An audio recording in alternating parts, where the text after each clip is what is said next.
Hey everybody, welcome back. So today I want to talk about Final Fantasy VII Rebirth. I finally got around to finishing it. I ended up playing it for about 61 hours. Now keep in mind that if you were going to be a completionist and do everything in the game and be super efficient, you could do it in probably about 120 hours.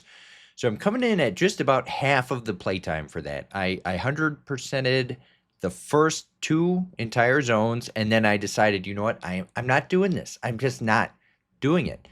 The game is great. I came into this after playing Rebirth, and I really, really liked Rebirth. I think that was one of my favorite games of this generation. It's going to go down as one of my favorite games of all time. I don't know exactly where that lands, but I really did like that quite a bit. It was really good. It felt really refined and it was beautiful. This is a PS4 game that was remastered for PS5, so it did have some upgrades and they had time to patch it. So I was playing that in the best state possible.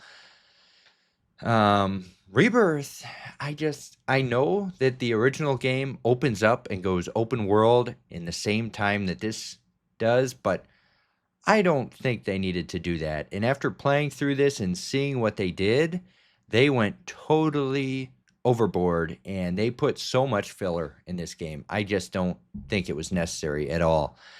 Going through and focusing on the main path like I did, I liked it a lot, but the game still suffers from that because obviously they have all of these other things in the world that you can go play and do, and the game it suffers from that.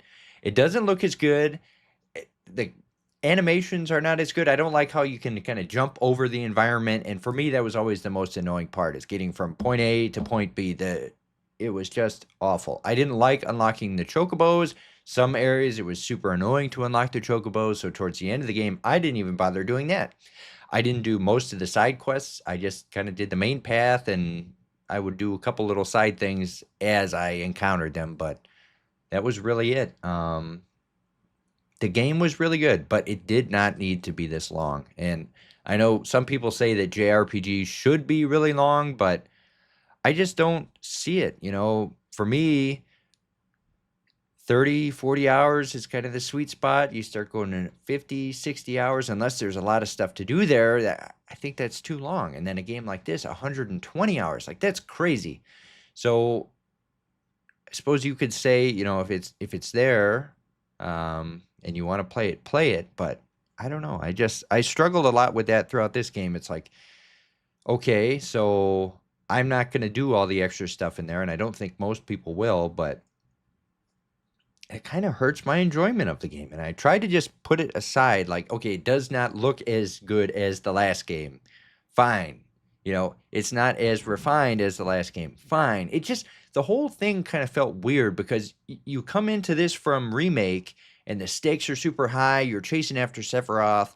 And then in this game, it's like, okay, now you're going to just go stop and go do a beach day. And now you're going to go do this, and you're going to find out about this specific character, and then you're going to go find out about that specific character.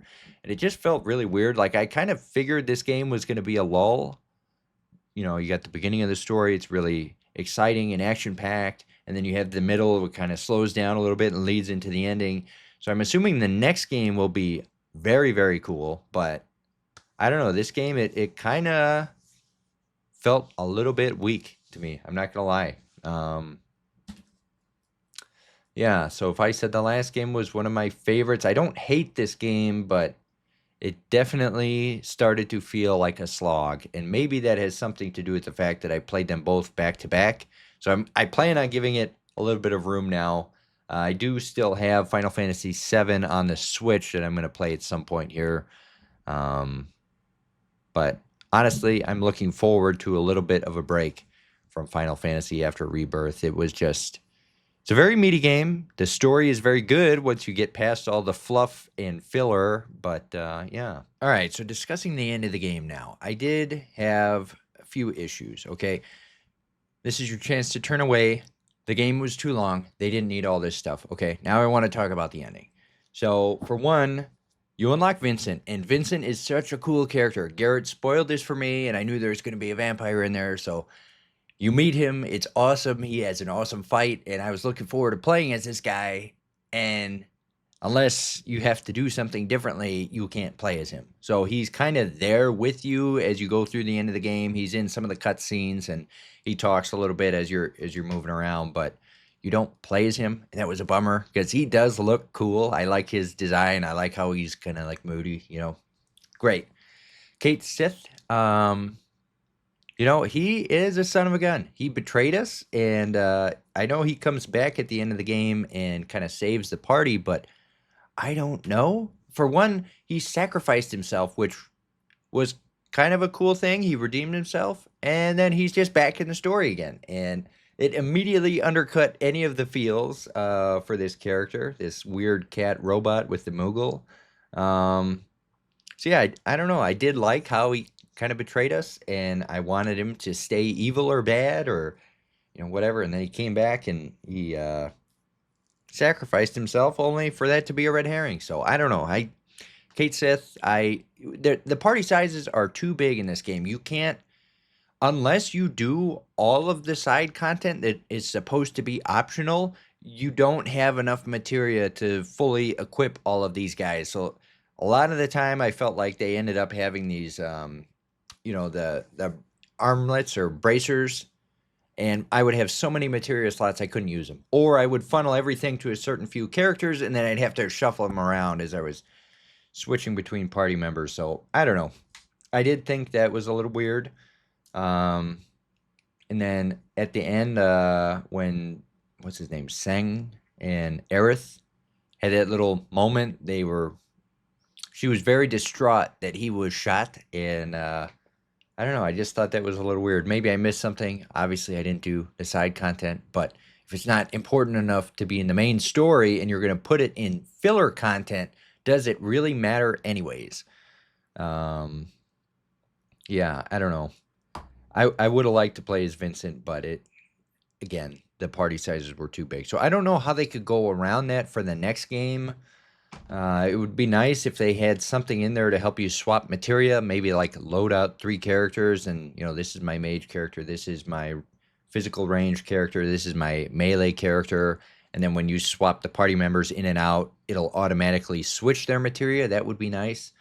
The folio system did not need that at all. That was way too much. I ended up just skipping all of the elemental attacks for the most part. I was just focusing on the passive abilities and the group attacks.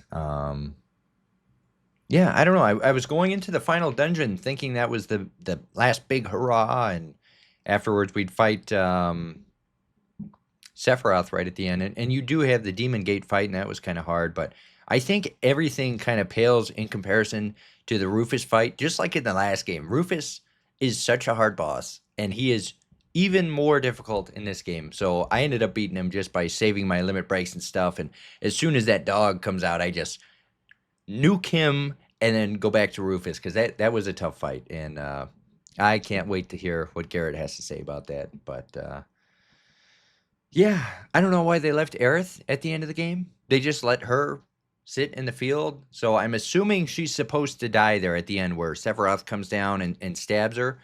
Because you see it cutting between the different realities.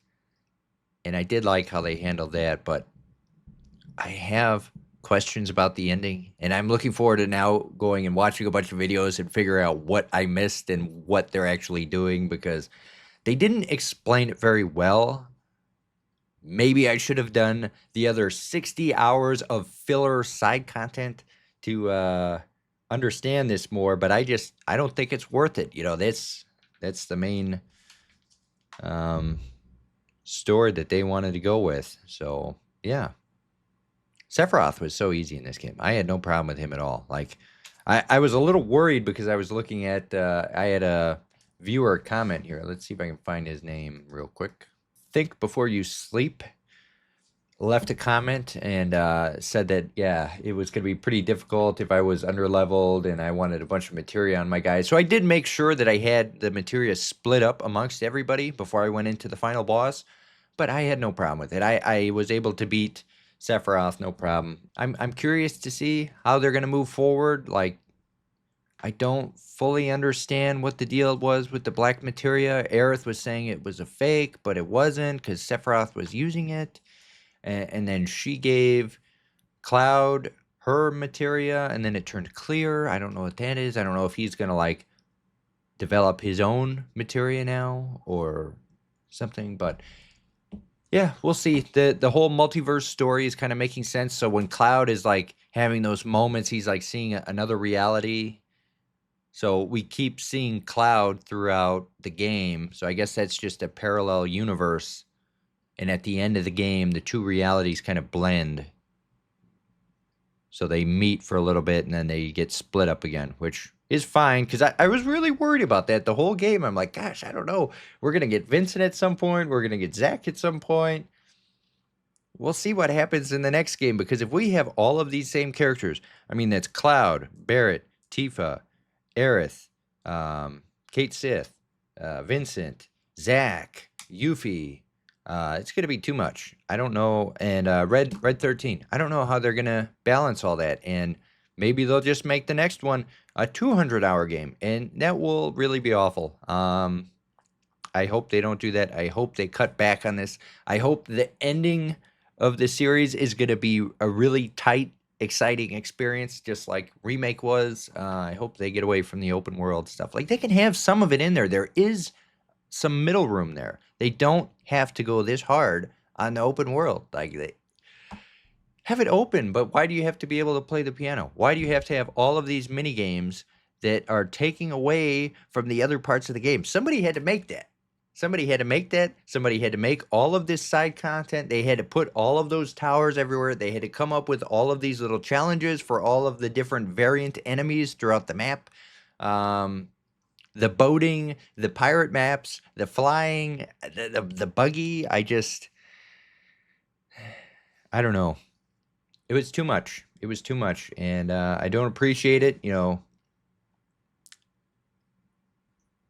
quality over quantity. You know, that's the one thing I would say about this game when comparing Remake to Rebirth is quality over quantity. So, I don't know. Those are my thoughts on Final Fantasy VII Rebirth. Let me know what you think down in the comment section below. It's a great game. You should definitely play it. I think the lore of this is really cool. And I guess if you don't have a lot of money and you want to just play a game forever, this is your game. So we will check back in on Rebirth when Garrett finally beats it. And 2 years from now, he is going through and doing like damn near 100% clear of the game. So God bless him, and we'll see what he thinks when he's done. Until next time, I'll see you later. Goodbye. This video is brought to you by your support on Patreon. Visit patreon.com/GrouchyGus94 to help support the channel.